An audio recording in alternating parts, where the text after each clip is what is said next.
kararating ko lang galing work. Oh, pardon my Tagalog kasi hindi naman talaga ako Tagalog, Bisaya po ako, taga Bohol. So, yung Tagalog ko medyo hindi talaga, pasensya na sa mga Tagalog ha, baka ma-offend kayo yung pagkaano ko sa pagkasabi ko ng salita nyo or yung tono ng pananalita ko as baka ma-offend kayo, pero Bisaya po talaga ako. Bisaya would go.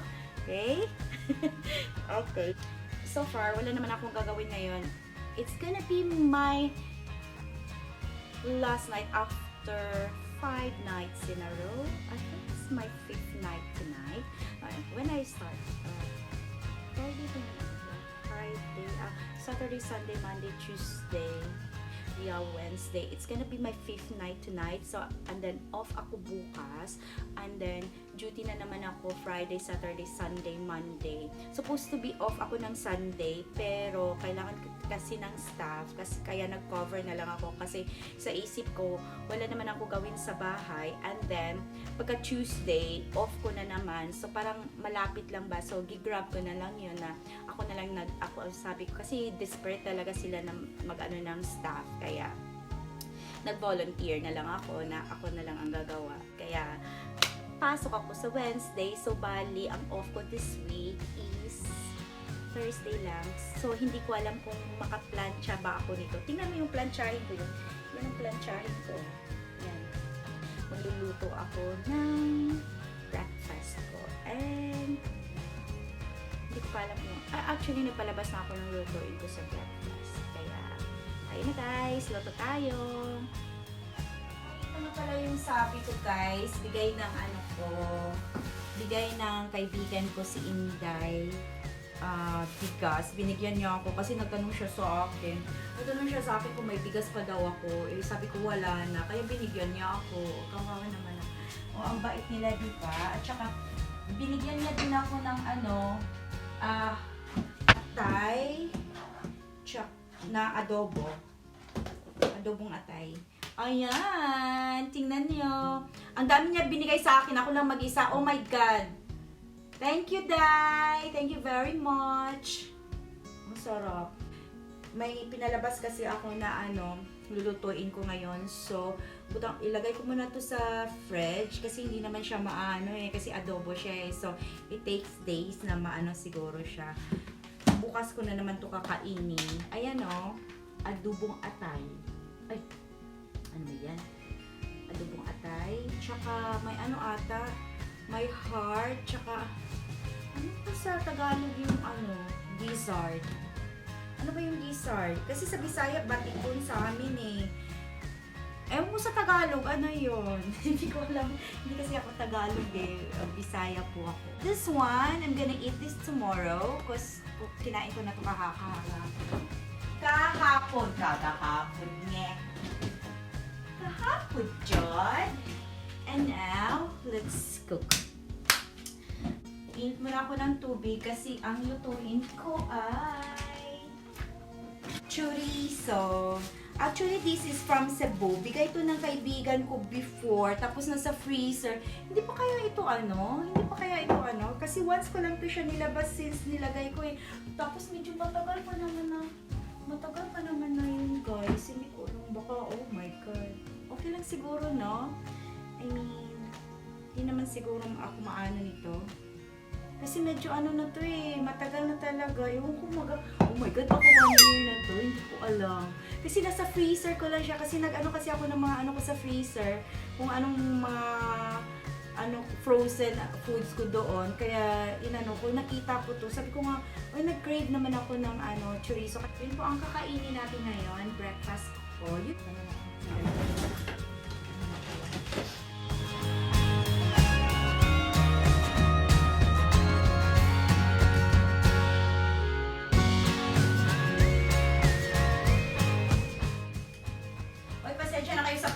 Oh my God.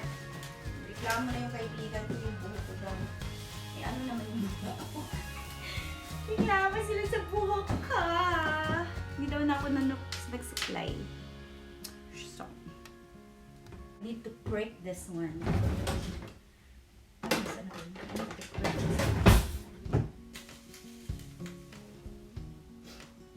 Kita is chorizo. Ano, masarap diba?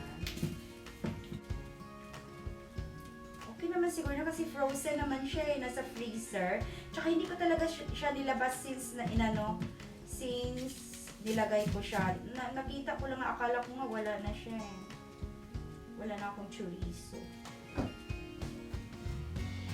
Diyos ko, hindi pala nakaandar.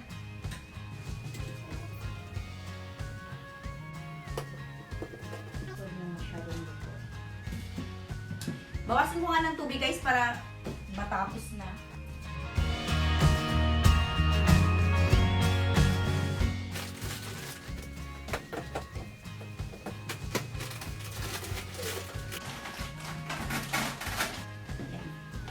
Pachi.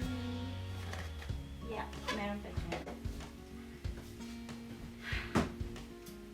Gutom na ako guys. It's already 9:05 here in England. Morning.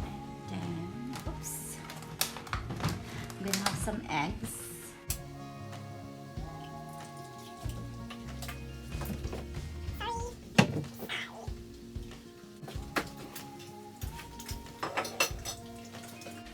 So, diba guys, multitasking ako.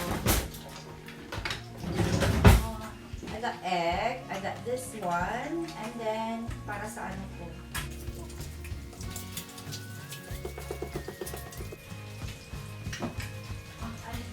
This one kasi mangangamoy yung sala ko lang. Wait. Ay! Naku, Diyos ko. Butas yung yelo. Ayaw ko pa naman ganyan. Butas. Siguro hindi pa ito mainit nilagay yung nakita kasi bunit ko.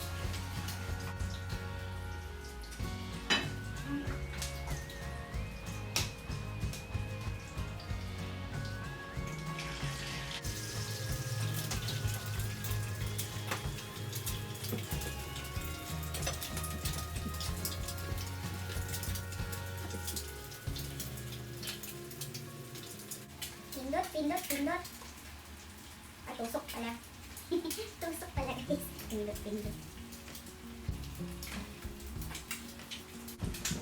Wala na! Naano na yung ano.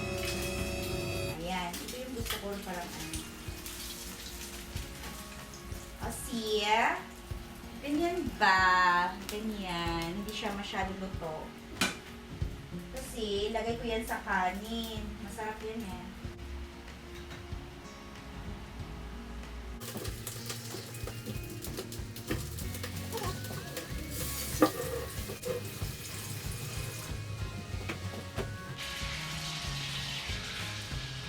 Ay, ang tagal naman ito ay. Gutom na ako.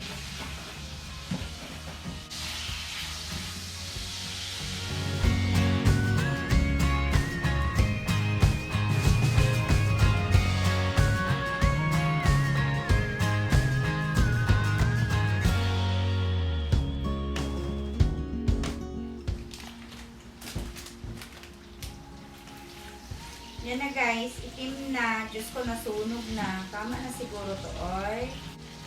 Tama na to guys. Kasi pinakuluan na natin to eh. Tapos, prito. Wala, ang dami pala nito. Oh! Ang okay pa man guys. Oh my God, Jesus' name.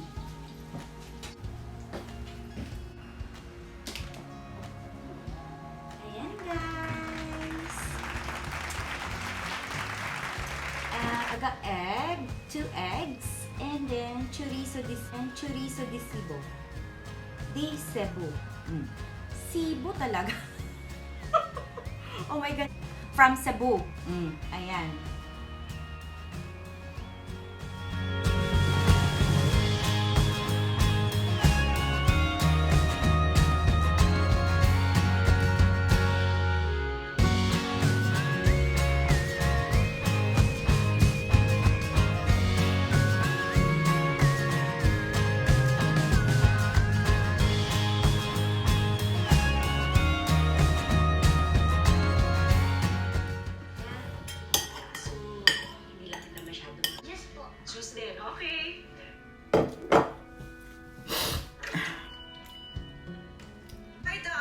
Busog na ako, guys. Summer and Abigail's designs. All done.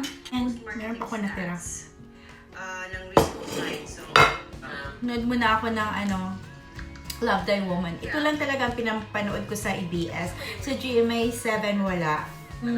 Gusto ko talaga is mga supernatural thing, like vampires, like werewolves, like witches. Yun ang mga pinapanood ko, guys. And guys, hello! Tapos na ako. Nakapag buko pandan. And then, hindi ko alam kung anong gawin ko nito. Pork shoulder. Hindi ko alam. Kasi na-defrost ko na kailangan ko talaga siguro lagyan ko na lang muna ng pepper tsaka salt, and then we'll see kung anong gawin ko bukas kasi